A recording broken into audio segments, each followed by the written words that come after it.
Chapter 2. We found him. Losing a relationship hurts. But losing yourself in a relationship hurts longer. Charles Orlando. Mia's POV. A month before the wedding. What? Have you gone mad? You want to cancel the wedding? Mom glares at me when I mention canceling my wedding. She puts the pen down and rubs her head. Do you even know how much money we invested in this marriage? Is that all matter? I ask, fuming with anger. Didn't you hear Chris is cheating on me, that too with Sarah? And yet you want me to marry him. If you have invested so much in this wedding, then why don't you ask Sarah to marry him? I'm sure Chris will be thrilled.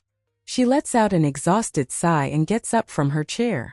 She walks up to me and puts her hands on my shoulder. So what if he's sleeping with Sarah?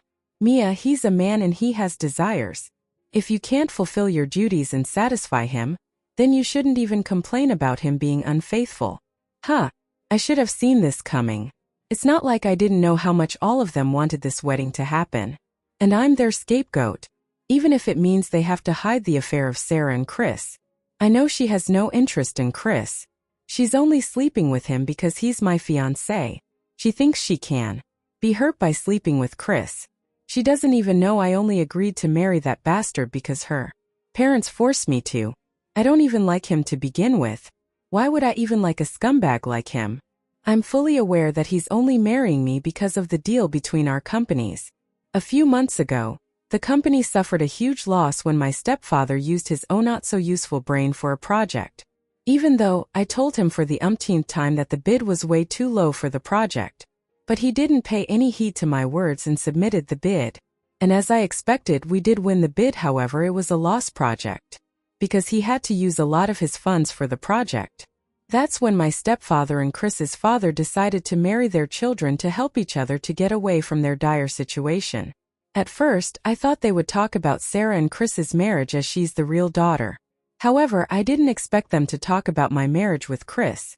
I didn't know the reason behind their decision, but it seemed Chris's grandmother didn't like Sarah much. On the other hand, Chris needed a powerful ally to suppress his older half-brother and inherit the company. Even if I didn't want to marry Chris, they forced me to do the engagement. Back then, I couldn't do anything to stop the engagement. Then there's no way I can stop this marriage like this. And knowing that she wouldn't help me, I still came here only to confirm my doubts. I let out a chuckle. I forgot I was talking to. Your husband also went to another woman, just because you couldn't satisfy him. Her expression hardened. She fumes in anger. What did you say? Why are you surprised? I'm just stating the truth. I say, smirking at her.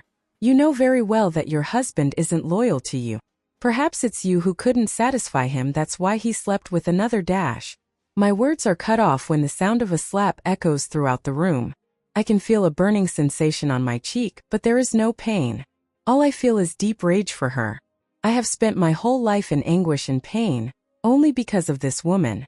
She chose to abandon her daughter so that she could live her life. For her, I was just a mistake that she made in her early life.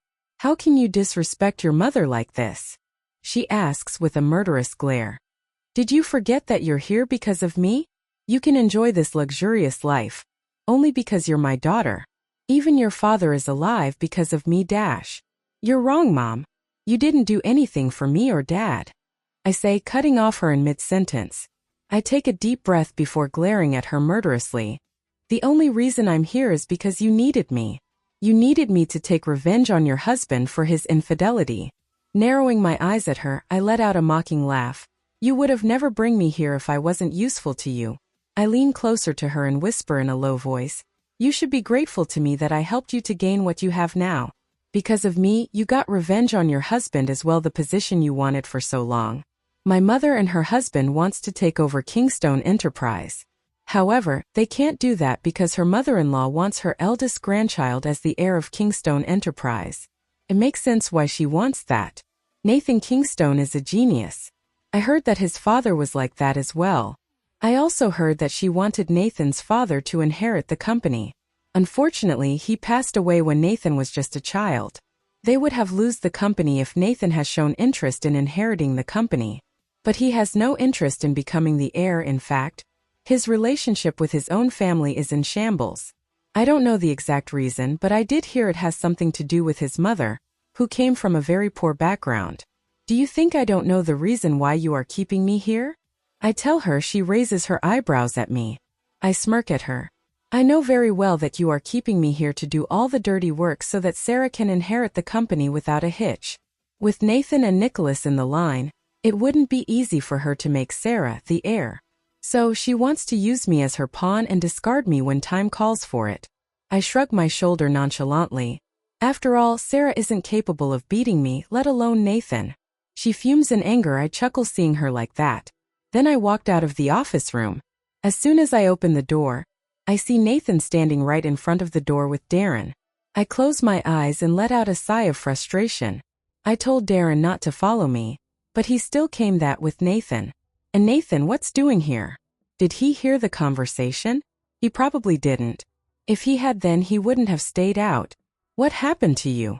Nathan asks, looking at me with concern. He's about to touch my lips, but I step away a little.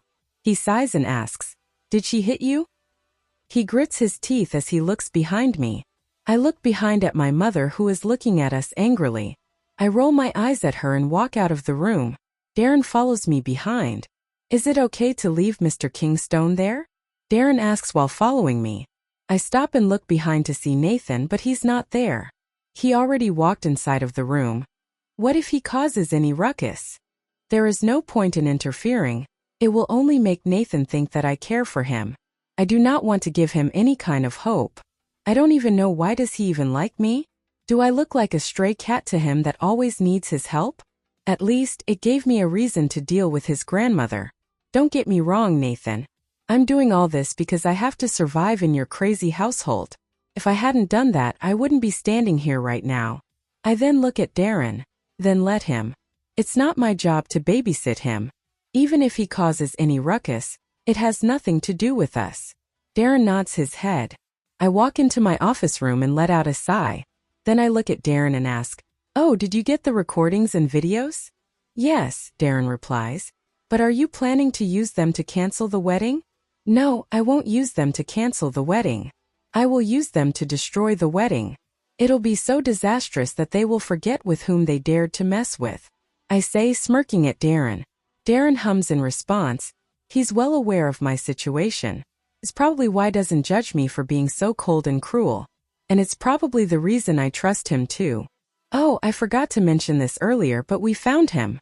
My eyes widen in surprise when I hear his words. The person you are looking for, Trevor Klein, we found him.